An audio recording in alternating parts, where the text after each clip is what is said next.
This is a very exciting day for us, and you will learn more throughout the day about how this came to pass, but it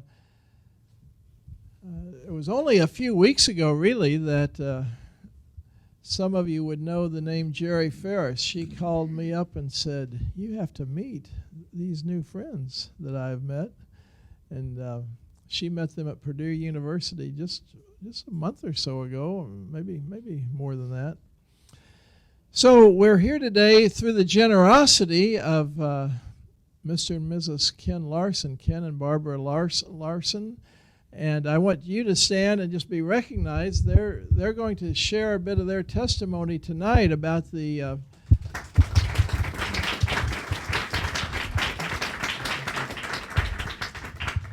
about how they are where they are today as relating to the scrolls that they're giving to various seminaries. And there are 40 seminaries that they hope to give scrolls to. And I think we're number 22, I think. So we are very blessed indeed. And today's a symposium, and Dr. Scott Carroll will be leading this symposium, and so we welcome him, and I think he will tell us all we want to know about scrolls, and I hope he'll tell us a little bit about your own ministry at the beginning so we know a little bit more about who you are, and then afterwards I'll come back up and there are refreshments and so forth, but you're not here for the refreshments, you're here to hear from Dr. Carroll. So welcome. Well, thank you. Actually, I'd like to pass the torch to the Larsons, because if it were not for their vision, for their incredible generosity, none of this would be happening. So just as a brief kind of introduction to their bio, they have homes, principal homes in Minnesota and another in the Naples area. And their family business has been furniture and sleepwear, and they've built an outstanding franchise. That's not a franchise, it's a company, right? Yeah. So they have, what, 129 stores, and they're spread out between 11 or 12 states, if I remember right, kind of. Yeah, I should have it down, right? Well, they have 5 kids. They have a ton of grandkids. They both are involved in ministry, whether Barbara teaching women, Ken involved in boards. Mutually, they're involved in boards together, very important boards in relating to nonprofits and so forth. And they got a vision for this, and it's better that they describe that and how it came about, and then later we'll transition back to describing the Torah and everything. So it's with my own incredible gratitude to them that I invite them up and to share. Well, we will make this brief. Can you hear? Okay. I grew up in Chicago. And when I was 11 or 12 years old, I read the book, The Diary of Anne Frank, and Through Gates of Splendor. And these 2 books impacted my life, both for ministry, love of God, and love of the Jewish people. And now we're seeing that come to fruition. The high school I went to was 98% Jewish, and so it was a privilege to be surrounded by our fellow people that preserve the Torah. Whoop. So we're just so glad to be here and share with you a little bit about our vision and how God has led us to it. You'll hear the whole story tonight, but I think it's fair to say that one of the things that really launched this was being with Josh Mcdowell a couple years ago in Korea. We had the opportunity to travel with him for about a week, he and his wife Dottie. During that trip, he said to us, Ken and Barbara recently bought an old Torah. This one was from Poland originally. And he said, I use it traveling because it helps authenticate the accuracy of God's Word. And he said, it has been the most effective tool for preaching, teaching that I've ever had in 50 plus years of ministry. Let that sink in just a little bit. God's Word is powerful. Both Barbara and I have had a deep appreciation for God's Word. Just on a personal level, I read the Bible through every year, in addition to other study, but this will be my 39th year of doing that, which is, as I look back, you start something and then you keep at it, and ultimately it's amazing. But we were taking our family to celebrate our 50th wedding anniversary 2 years ago, and I'll let Barbara tell you what happened as a result of that. So we decided that we wanted to take our children and our grandchildren to experience Israel. We had been there many times, and we would come back and tell them stories, and we wanted to share that experience with them. So we had 34 of us on the bus and spent 12 days together, which is challenging in some ways. We had grandkids from the age of 5 to 25 at the time. And so it was just a great experience hiking and learning, and we did a rededication of our wedding vows, and our children got to hear our faith stories. We brought with us a professor from the dean, I always forget what his title is, of Bethel Seminary in St. Paul, Minnesota.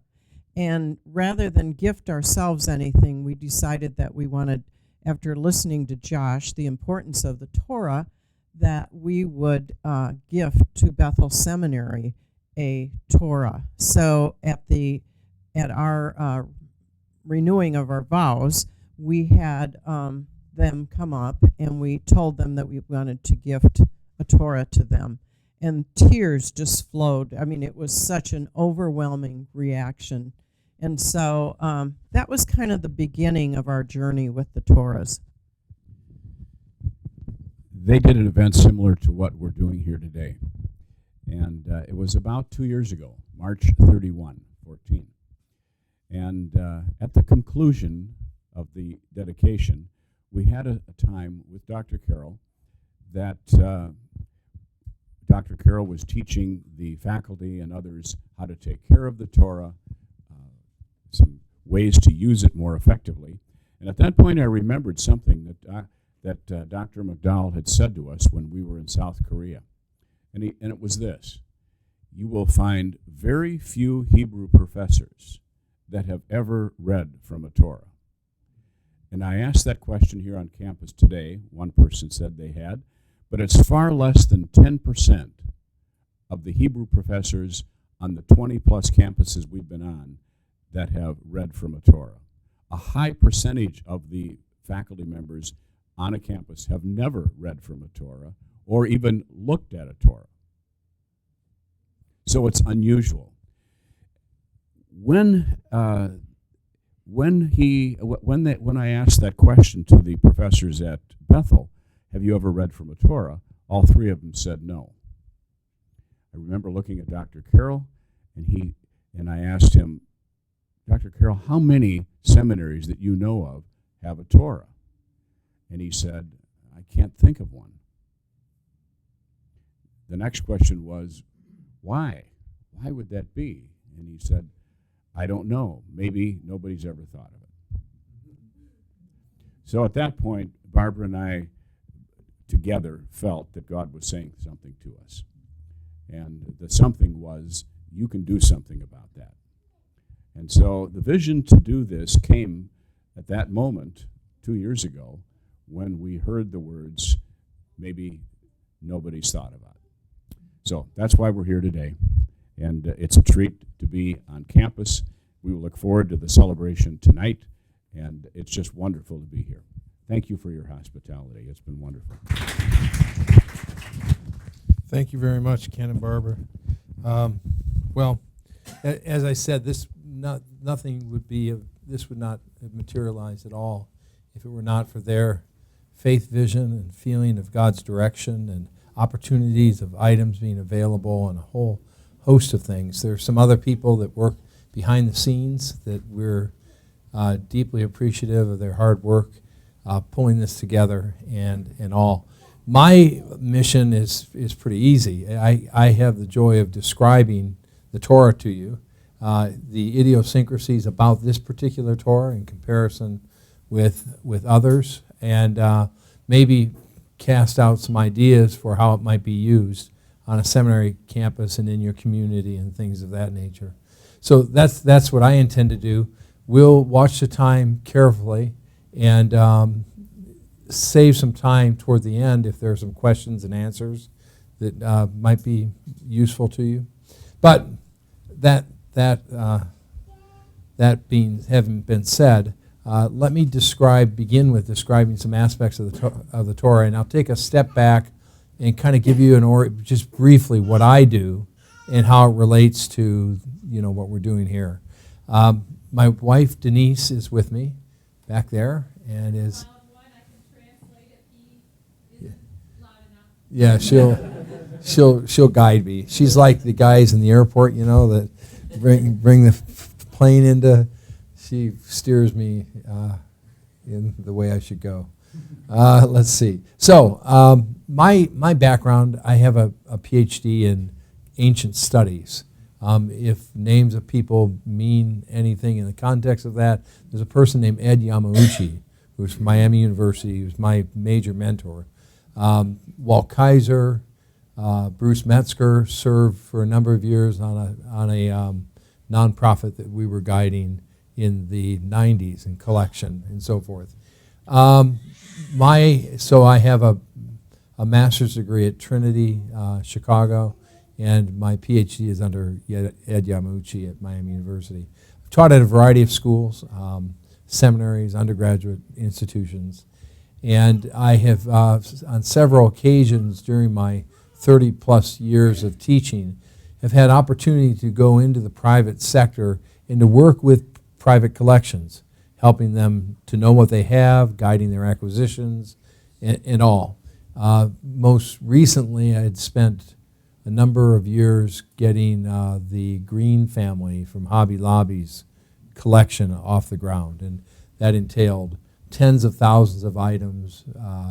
Appraised value is enormous, and tonight at the dinner, I hope to share some of those things relating to that and why it's going to be a great confidence builder for people of faith.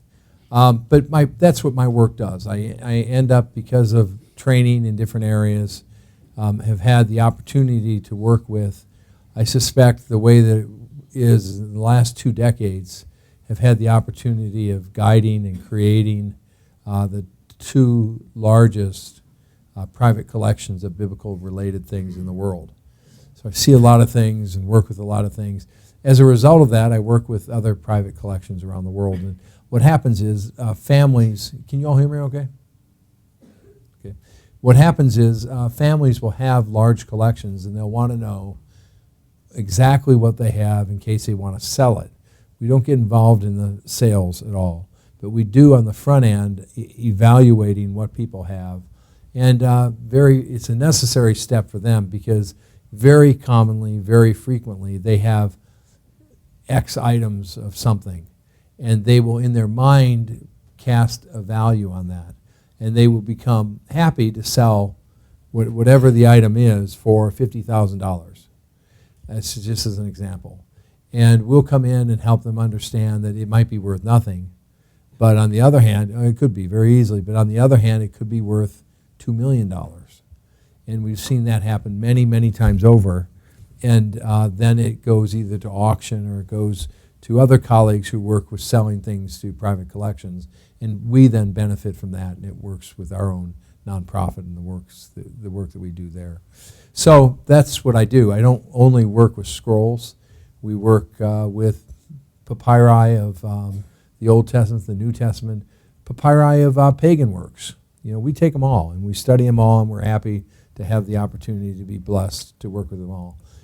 Today, of course, in the Western calendar is Good Friday. And having said that, people frequently ask me, what is like the most important thing you ever found? And I, of course, answered my wife. Smart man, right? And true, it is true, really. You'll get to know her. It's absolutely true. That said, 4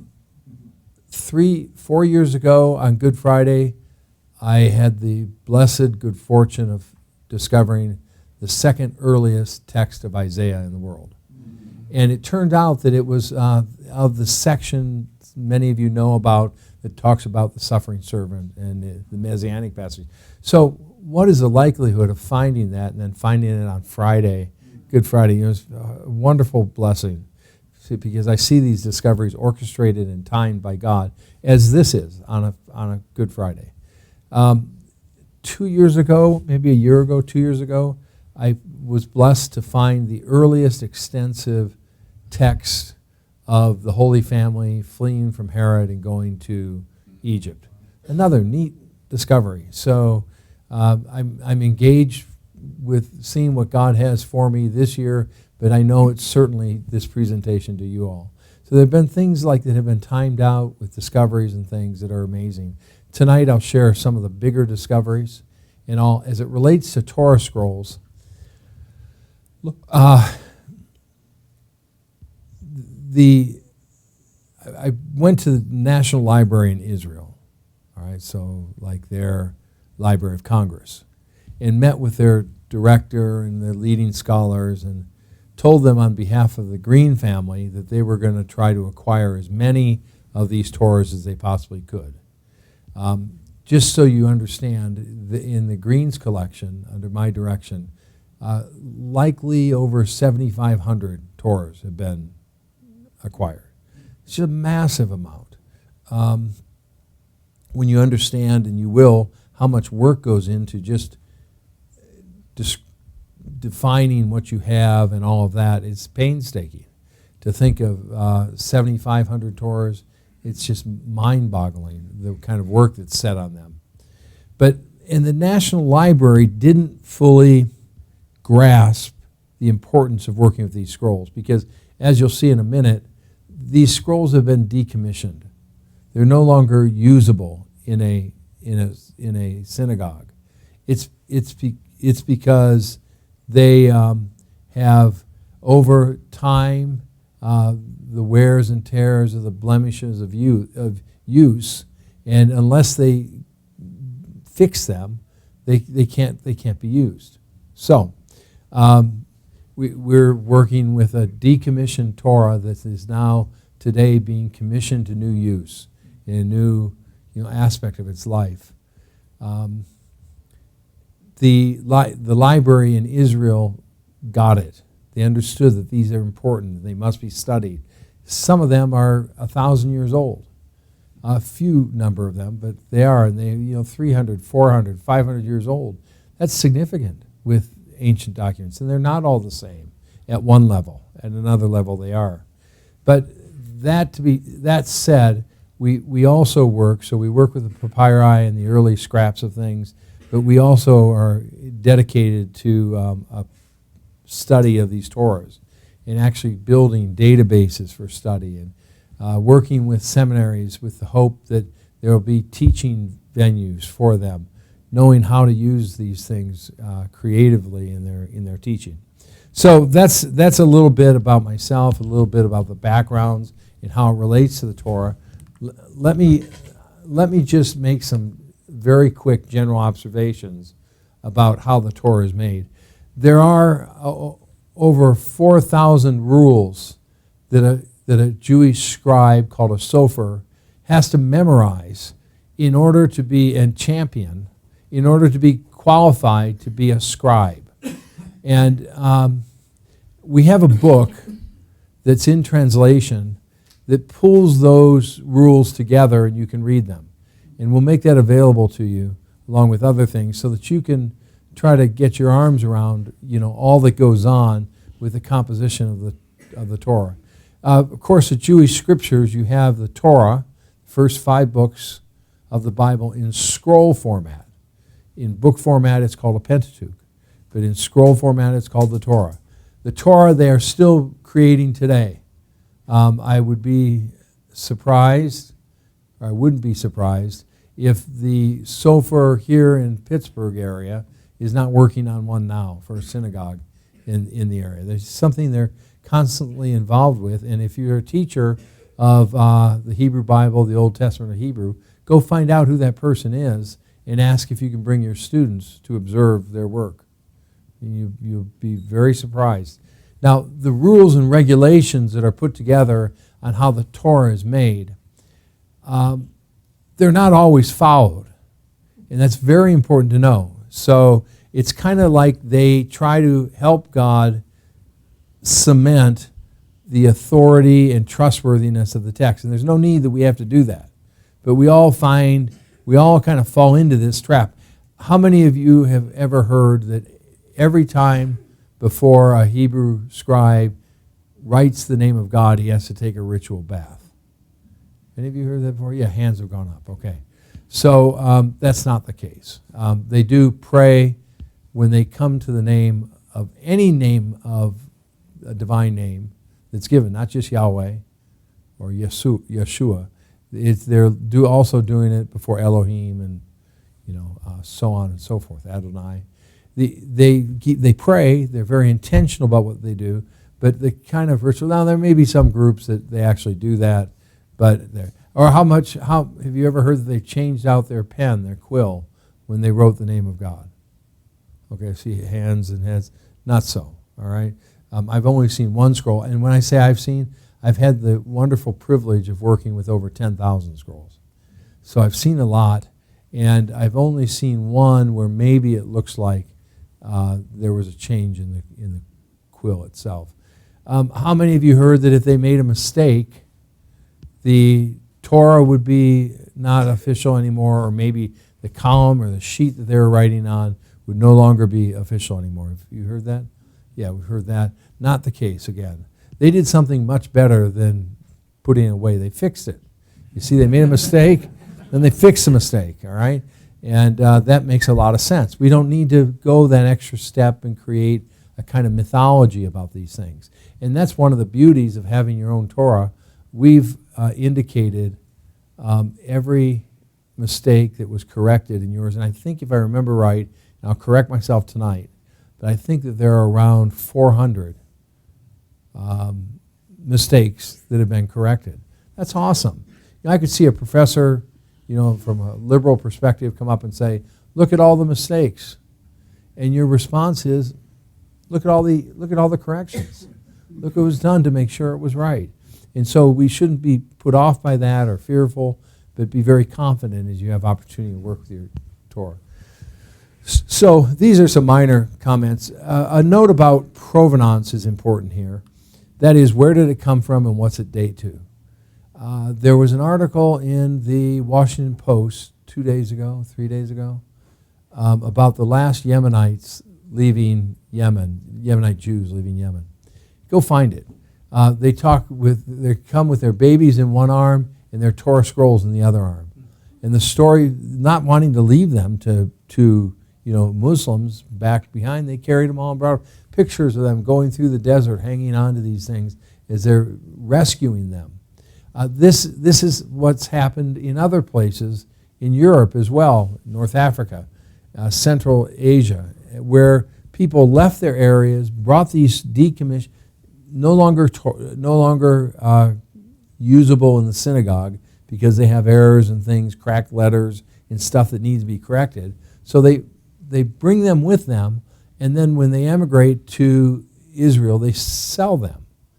And if a synagogue is buying, they'll buy, but not too much anymore. The National Library, not too much anymore. But there are families that are very generous, and through their generosity, bless these new families coming to Europe, to Israel with these sorts of things. And then they hold them in their collection. And that is what happened to yours. Yours has come from Eastern Europe. We will determine the exact country through more study that needs to be done. by people that are much more highly skilled than I would ever be, because this is all they work on. And they'll work on the work that we've created and build on it and go from there. But Eastern Europe, 300 years old, is the approximations that we place on this now. But over the course of the next few months, we'll get a much clearer reading exactly where it comes from, exactly what it dates to, and all. So the provenance, it came from a family in Eastern Europe who brought these out with other things and sold them to a collector, a family in Israel, who then sold them to the Larsons. So that's kind of the story of this. Lest someone come to you and say, have these things been smuggled out during World War II and this happened and it's against this law and against that law? Not at all. Did this survive World War II? Absolutely. We don't know its story, but it absolutely survived the horrendous events of the Holocaust and so forth. All right. Well, let's take we've kind of briefly talked about that. I'm not going to go into great detail. Let me talk a little bit about and these are all from your scroll, how the skins are made. So you have about somewhere between 50 and 60 skins. And those skins are very carefully prepared, and the hair taken off of them, and they use sometimes animal dung. It's a smelly process, doing the work of tanning and everything. And there are some very slight things that can be seen as a result, and very slight traces of veins and veining. And it's just each of these Torahs, at one level they're the same, but at another level they're very, very different. On yours, the upper part of it has been trimmed, so probably to fit into a smaller ark or box that was used for the reading of the Torah. I heard some people talking, and they were saying, imagine Jesus handling a Torah. I was beginning to tell about the different books that are scrolls that are used in a synagogue. The Torah is read through every year. Everyone throughout the world is reading from the same passages at the same time. So it's a liturgically set up. That, though, however, they also have readings that correspond to the readings of the Torah from the other books of prophets and things of that nature. The lists are pretty carefully laid out in a way that they're not flexible, and they used to read from those things from a scroll. But now most Jews read from actually a book, in this case, making the scrolls of other books of the Bible very rare. When Jesus read from Isaiah 61, in synagogues today, in synagogues in the ancient world, a person unrolled the scroll to the place for the reading.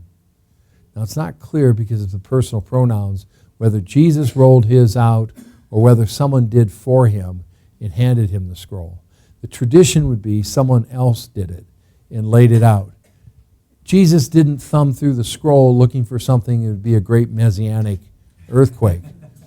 The irony of God's sovereignty in this context is that the day he walked into the synagogue, the actual passage was confirmed, and that passage happened to directly have a bearing on his messianic ministry. So Isaiah, we have an Isaiah scroll. It's very rare. But that's how that happened. The Ethiopian eunuch was reading from an Isaiah scroll. And Isaiah scroll, his diameter is about that. It's not huge. It's not cumbersome. And just to give you an idea of what's going on with that in its context. So here we have the top of yours is trimmed, and you'll see that. You'll notice that. But it was probably only to get it into a smaller box that they had over time. And this border, they just cut back. Into a Jew, they can do this. It wouldn't matter as long as the text has its integrity. Okay, on the edges of the skins, there is evidence of thinning. You'll be able to put your finger and see your finger behind the skin. That's just natural given the nature of the skin and preparation of the skin and all. I've told some other audiences for 30 years on and off, I made my students make their own skins and copy their own texts, and I told them if they made one mistake, they would all fail. But I was just joking. But they were very careful not to make any mistakes at all. I think for professors who are in here, I think it's an excellent, excellent lesson to not preparing the skin. She says that's a bad idea.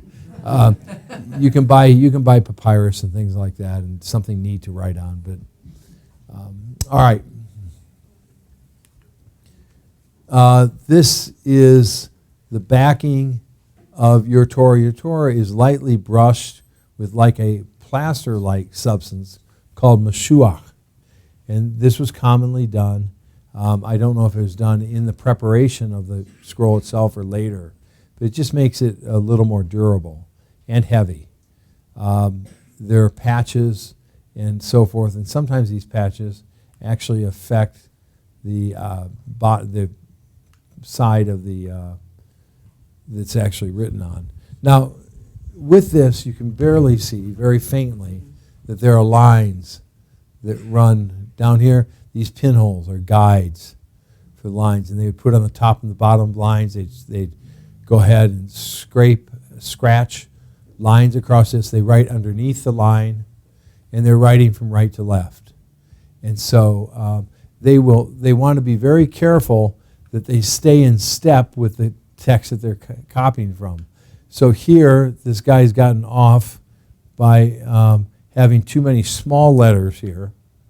I mean, this is all compressed. So in order to end where the text he's copying end, he had to make some of these letters longer, all right, in order to fit. And you'll see it very commonly running down this end of the, and not on this end of the Torah itself. But so everything is lined, and they have little pinholes that are used. This is, again, some examples of these extended letters through here. When I get here's some pinholes. But they would have pinholes, and then they do their lines from the pinholes. These are bigger, used for sewing, but they're very faint ones that you can actually see on the seam when it's turned over. Now, see this seam and this seam? There are two different ways of actually, in this case, of sewing this. And this is earlier than this kind. So we even use seams and so forth to help us know what they date to. Your entire scroll, a conservator has gone through and has tightened all the seams so that you, I think we'll have time today. It would be of interest to actually, if you don't mind, we'll roll the scroll out and hold it together so you can see what it looks like from beginning to end. Okay, they mend tears, and there are blemishes that are mended with this. I should say if there's a hole, the holes are fixed.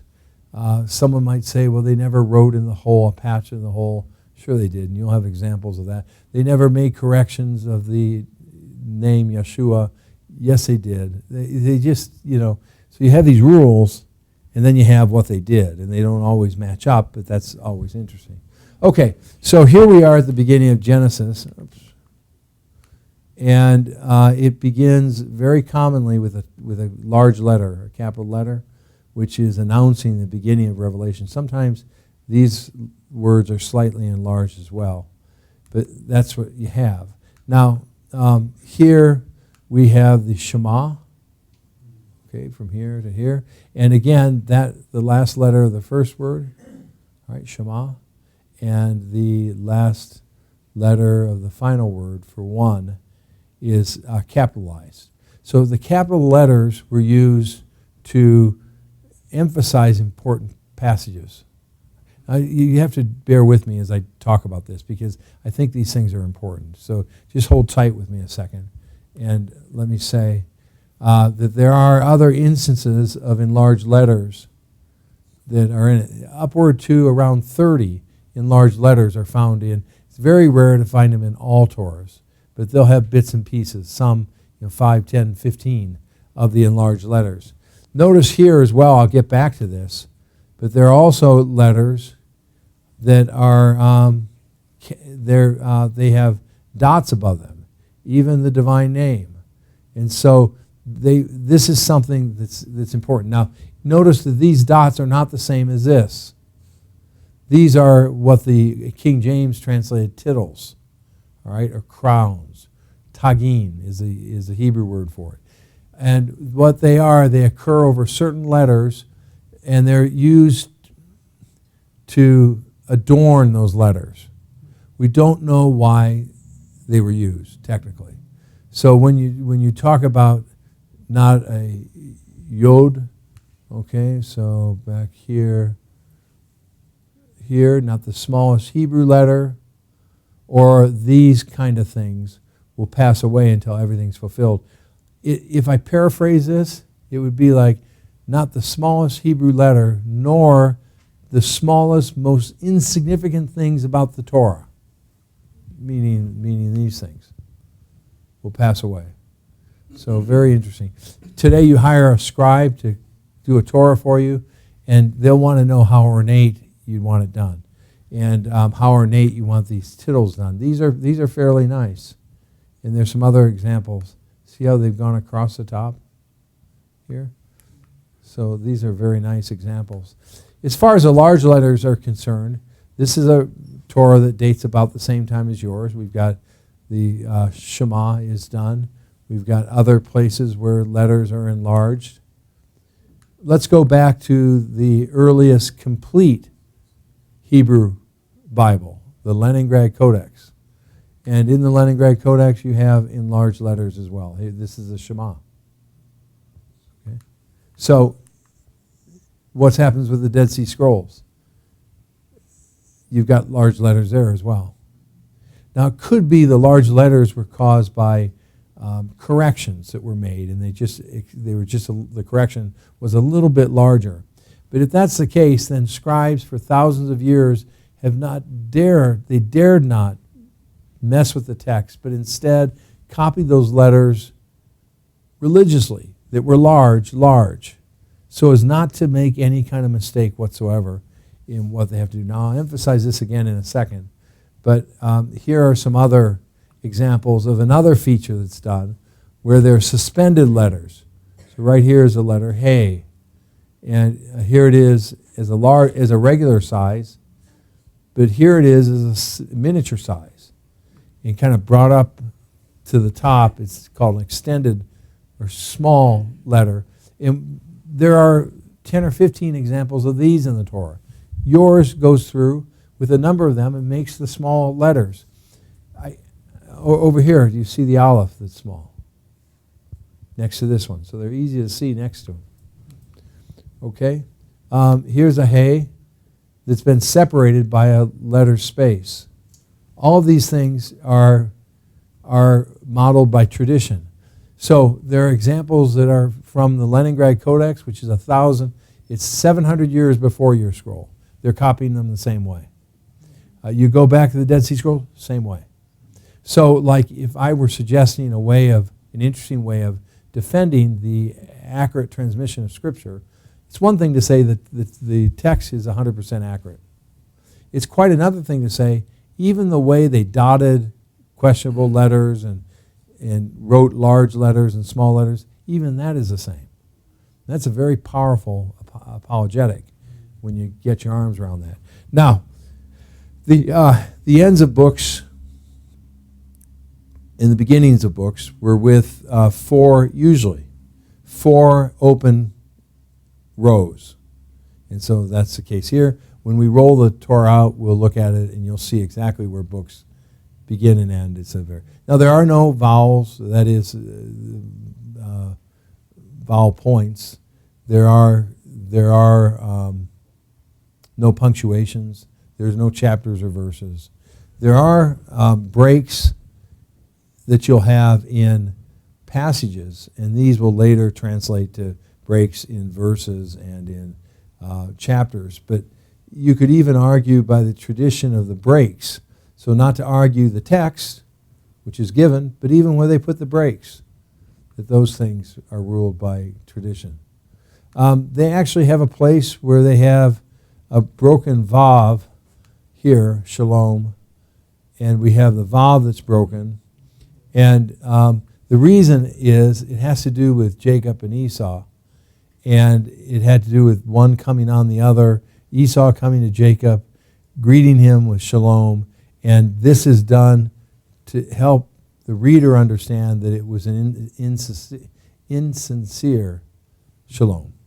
So the broken text. Now, they would never change the text in the reading, and that's the assumption that progressive scholars will have. Oh, they changed the text and they did this and they did that. Not at all. They wouldn't change it at all. Copy the small letters, copy the large letters, put dots over things, break the vav, but never try to manipulate the text in any way. Not at all. All right, 10 Commandments in Exodus and in Deuteronomy. By the way, that's laid out in a kind of spacious way to make it more memorable and important. And so they will use format to do that. And then this format will vary slightly over time and is used for dating these things. Yeah? Will you tell us what kind of a tool they use to write? It's a good question. What kind of a tool do they use to write? They would use turkey feathers or something equivalent to that in the old world, so like a goose feather. And about every other line, they're cutting it and sharpening it. And you can see that by the point that's used. And they've made recipes for making ink that are the same today as they use in the ancient world. Well, did they dip it in something? They dipped it. They would dip. They'd write a few letters. And they would try to make it so if you had a blob of ink, it was absorbed a little bit before they started writing. There were rules that they couldn't write with a freshly dipped pen the name of God because it might pool up the ink and really be made to spell something different. So they had to start writing elsewhere as they wrote. They had rules upon rules upon rules to make sure it was done right. It took them a year to hand copy, and they go through a number of these quills, cutting them and sharpening them as part of the process. Yeah. Yes, make the students do it. Okay. Sometimes with corrections, they're actually patched, where the person has gone through, see this is an entire patch here, where they've gone through and to erase it, they're using a knife and they're using a sponge, but if it gets down to a thin layer, they just cut the whole thing out. And they'll put in, quite expertly, I believe this section may be open to this patch, that you can see if you can see it. Look to see if you can find it. All right, there are erasures that are commonly seen, like here, and then there's an erasure down here. See the dotted letters down here? Okay. Here's another erasure here. All right. And down here is a larger erasure. What did they use to erase with? They would use just a sponge. It's the same thing they do today, sponge and water. If they caught it fast enough, they would have to scrape it away if it absorbed into the skin, or just put a patch in place. So those are kind of the three steps. What would happen when a guy is copying the text, the friend that we have who copies Torahs, he tells me he makes over 200 mistakes that he corrects. And then he gives it to a friend who finds over 100 mistakes. And then they submit it to a computer that finds about 50 more. But what they would do with these in a synagogue, not now as much as any other time, you have on either side of the Torah being read, someone following along in a printed book. And if there's any kind of mistake at all, just the breathing, the slightest mistake, they immediately check it. All right, after this entire process. People who are reading along in the synagogue, they come down. The youngest child who can read comes down. Here's a problem. If there is a problem with the transmission of the text, it's marked. They have 30 days to fix it. And if it's not fixed in 30 days, the scroll is decommissioned, which the word for that is pasul. So it's ceremonially unfit. And that's it. So the community is engaged in the preservation of the Word of God. mean, I know that's his work. But they're engaged in a way where they're actually participating together to make sure it's right. And so that helps us understand the process a little bit better. It's something I think we have relegated to Zondervans or someone, to do that, and miss out on the privilege of actually participating in that. All right.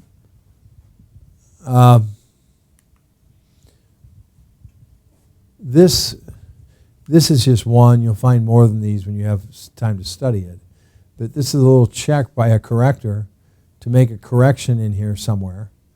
And they've, with a pencil, made a tiny little X that had to be fixed. Usually they're erased after it's done, but you have that. Corrections, these are corrections in like the Isaiah scroll. You see corrections here where letters have shifted because there are additional letters that had to be erased. And so in both cases here, that is the case. Other kinds of corrections, that sometimes they're above the line. I think there's at least one of yours is that way.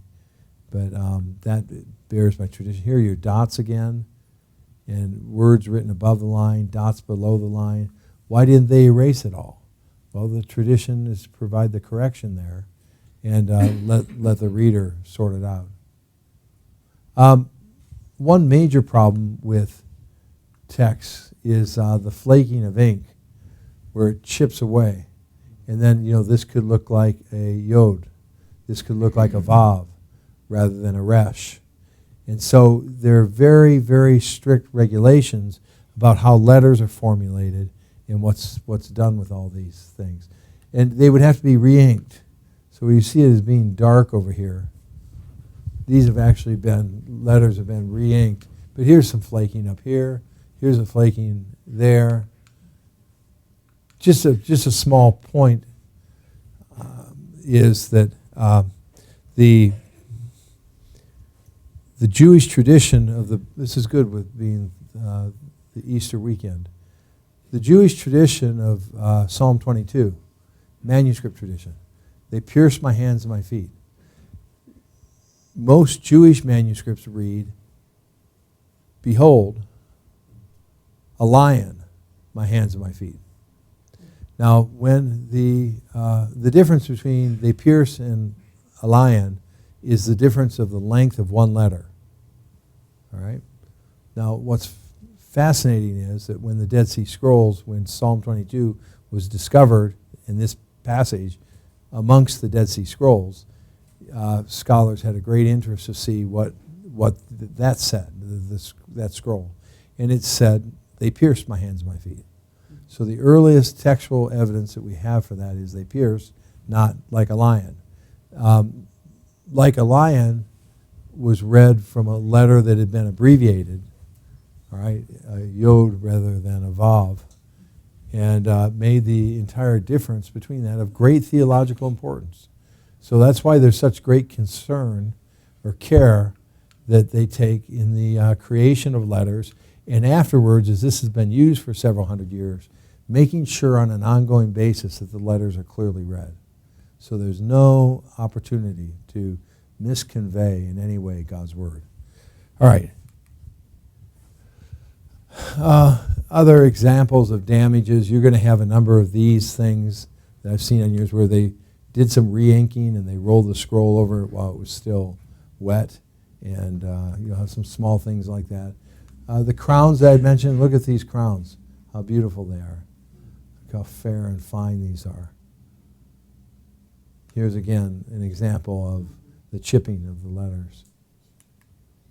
All right, another thing that they did is they created brackets using the letter N, the letter Nun, and they used them as brackets around a passage that they considered was in the wrong place. They think that it's talking about the ark, and it's actually the most frequently read verse from the Torah, because every time they bring the Torah out, they read from it. And it's an irony that although it's the most frequently read text of the Torah, they actually believe it's not in the right place. But they indicate it by these two ends. And they would never, ever change where it belonged. imagine the tradition, how hard that would be in a tradition. If you made a major change like that, you'd have to change the text and somehow get a universal appreciation of that, and that they would all have to be copied correctly. These notions about how texts were copied and how they were prepared and how certain traditions fell into place they're not in touch with actually working with a real manuscript. And that's what I see as one of the great benefits that you have working with one. You can look at it, and you can teach from it, and you can show them, help them to understand how these texts were composited and copied over time. Here is another modern Torah with the Inverted Nunes. There's someone who came up to me a couple of years ago and said, "I saw those converted nuns." Yeah, I said, no, we're not talking about converted nuns. Here is the example in the Leningrad Codex, and here are some examples in the Dead Sea Scrolls. Now, of course, the Dead Sea Scrolls in many areas, the Torah being one, we don't have a complete text to work with, and so there'll only be bits and pieces that I can show you, just because of the fate of how these things have survived. But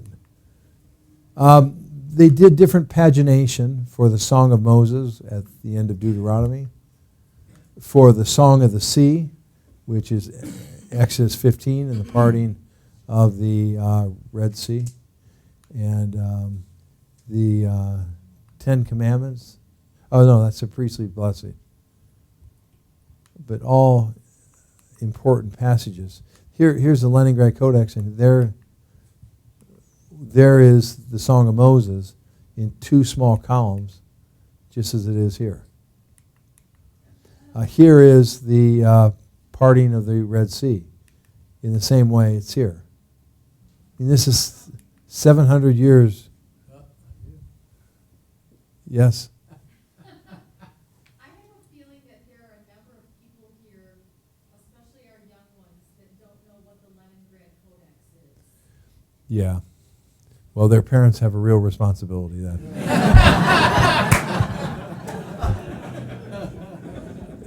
But I will pander to the parents who may not know.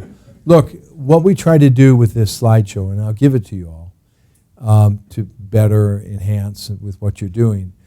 When you talk about the survival of the Hebrew Bible, the earliest complete handwritten copy is called the Leningrad Codex. There was an earlier one called the Aleppo Codex, which is a few hundred years earlier. But we're talking here about the earliest one dating to around 1000 AD. Your Torah dates to around 700, so it's 1700.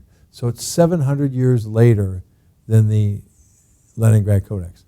Then the earliest texts, apart from the silver amulets that the professors in here will know about, the earliest texts that we have of the Hebrew Bible are the Dead Sea Scrolls, or the Scrolls from the Judean Desert, better title. And they date as early as 150 or 200 BC. So you've got around 1,100 years that goes to 1,100 years between the Dead Sea Scrolls and the Leningrad Codex, and then another 700 years to your scroll. And I'm going through looking at habits of the scribes, writing big letters, how they're erasing, dotted letters, inverted nunes, and we see that they're actually copying the text the same way for now almost 2,000 years, all copied the same way. So that's what I'm trying to do here, is to show that. Yes? What makes you qualified to be a scribe? Well, that's a longer story, and it is. It depends whose traditions you're following. But the bottom line is a pure and upright male. They don't have to be a rabbi. They even could be a girl nowadays, depending on your tradition. But they would have to be mature, so have gone through maturity. They had to memorize all these different rules and regulations and so forth. And then they work prayerfully and diligently for a couple hours a day, and they plug away doing these things. They still do it today that way. I know you want to say, well, why don't they get a computer? They have a computer. They can do that. But they want to do it as part, they entrust the transmission to the hands of the scribe and to the community. It's real powerful. Yes? What fascinates me is that it looks like it was printed I know. by a computer. Yeah, I know. Rather than done by hand. I know. Yeah, it does look like it was done by a computer, but it's done by hand. All right. So you all understand, look, this is all that survives in the Dead Sea Scrolls of these passages. And here you have the Song of Moses, 1 column, 2 columns, thin columns. Let's go back. 1 column, 2 columns, thin columns. It's the same practice. Here you have the Song of the Sea, and you've got something coming down here, something coming down here, something coming down here. Song of the Sea, something coming down here, something coming down here, something coming down here.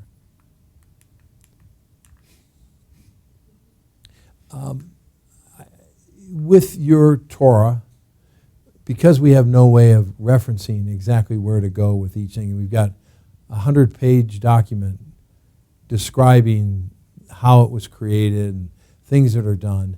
We've gone through with each of the cloths or skins. They're formed in panels. And we've numbered the panel we've numbered the panel, I guess 43, 190. 43 is the panel that it's in, 190 is the column. So if you want to use the spreadsheet to find for your students every erasure and every correction that was made, we would indicate it by saying it's in this panel, it's this column, and then we'll go on to say it's this line. And you'll be able to drill down exactly where it is and get to it. So you'll find those penciled numbers on the bottom backside of the Torah scrolls. Okay, here's the Song of the Sea, and with this we're going to be going back to you to see if there are questions, and after we've exhausted those, I would like to roll the scroll out in here. The Song of the Sea is divided into 3 columns, and it's almost like the Jews, so this is a song of Miriam, of the parting of the sea. It's almost like the Hebrew people passing through the Reed Sea or Red Sea, and with it piled up on either side. It also represents, I think more meaningfully than that, a wall that's made of interlaced brick. And it's the idea that God's deliverance, as demonstrated in the deliverance of the Exodus, is as reliable and powerful and strong as a heavy brick wall that's been made and can't be pushed over. So they actually read these things and see that when they read just in the format of the text. Yeah. Reformed, conservative, Orthodox Jews, same text. All the same. All three. All the same. Time. There are 2 major groupings of Jews: the Ashkenazi Jews, which are affiliated with Eastern Europe, Germany and Eastern Europe, and the Sephardi Jews. There are some very slight variations in how letters are made, the text itself, very, very slight. We're talking about an and added here or not. So the letter vav and added or not. Just very, very minor things like that. But in terms of the text itself, yours is 100% accurate, right? But with all these ingredients of hundreds of corrections and things that have brought it to us that way. Yes? What kind of skins are you talking about? We're talking about, for your sake here, calf skin. So, this is not, when I see those Yemenite scribes carrying or families carrying their Torahs, and you're talking about 50 different calf skin, I mean, that's a huge investment for a community to create something like that. But calf skin, and there's a whole process of how it was produced. The tanner was unclean. And they're unclean because they smelled, and the stuff was like no offense to anybody in here, but like a pig farmer. If someone has a pig farm and they just can't get out of their clothes or anything. The tanner or someone who worked with skins, if they were Jewish, were allowed not to go to the synagogue. I mean, to the temple. So they were optioned out of that because they just smelled so bad.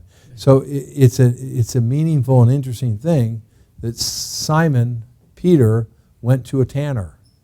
And you can imagine the odor in that household and everything, and had his vision about clean and unclean animals, and it's all in the context of being with a tanner, you know.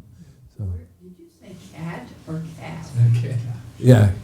Well, I don't like cats too much, but I just wondered, I'd take it off. yeah, it'd be a lot of cat skins.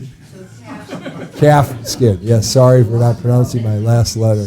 Cat skin. I like that's good. I'm going to remember that one. I thought that'd make an awful lot of cats. It would.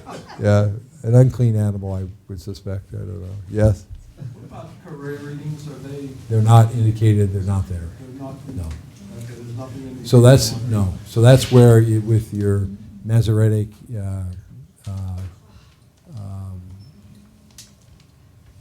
codices, you have that. So basically, a reader would just simply have to know where the career is and read it properly. Right. Instead Right. of- Right.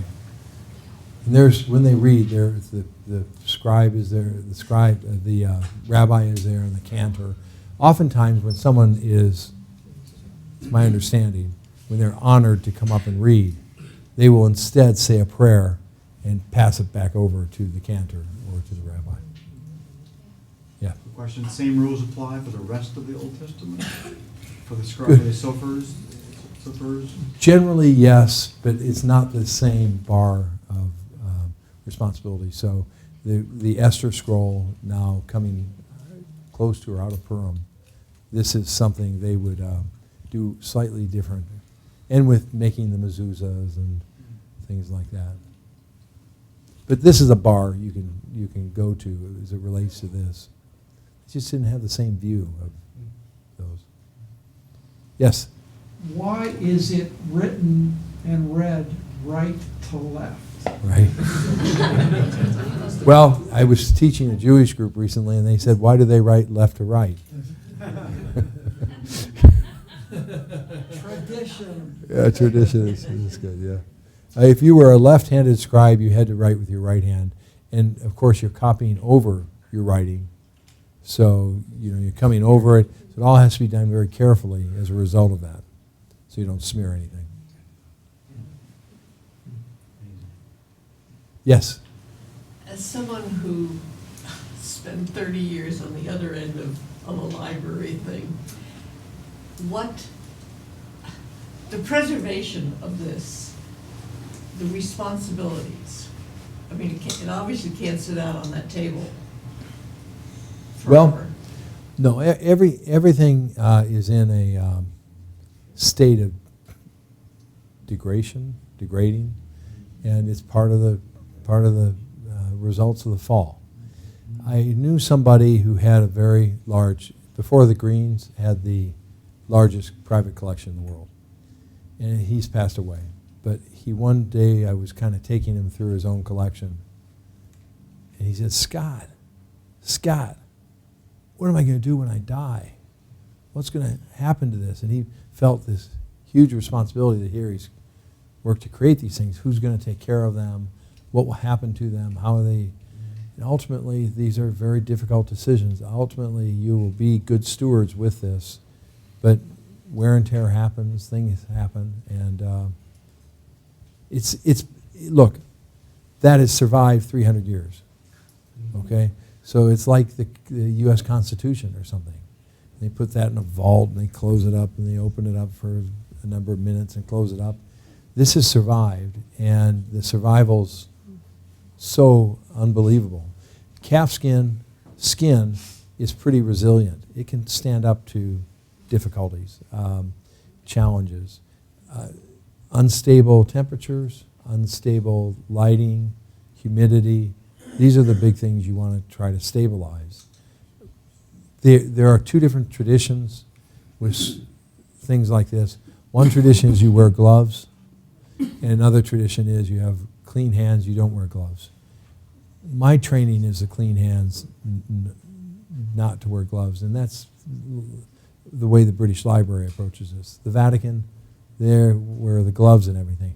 But things can slip through gloves. You can snag and tear things. You're not able. And I think part of the magic, I mean this in a best sense, before God, of handling and touching this and being part of the manumission, handing along throughout time, that to do it physically, to touch it, is something meaningful and would be meaningful for the students and professors engaged with it.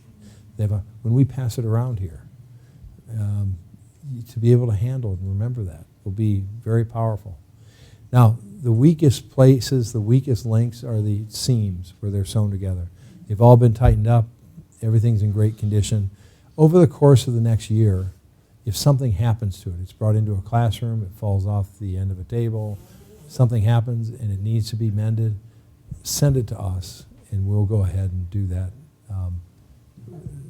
for nothing. We're co-stewards of this with you over the course of the next year. So that's my answer to that. Good answer. Okay. One or two more questions and we'll take the time to... Okay, do you know a little bit now more about how Torah was made and how it relates to yours and all that? Well then, great. Thanks for tolerating me. Why don't we make a circle around the outside, if you can push the chairs in a little bit, and we go around the outside and up through the front and back to the back, and Denise will give me a hand, and we'll roll it out. I would say try to stay on, if you're on a seam, hold it at the top of the seam, the bottom. You don't touch the ink or anything like that. Oh, did you do it already? It's okay. You try to avoid that. And if you have young kids, by all means, let the young kids participate with it, okay?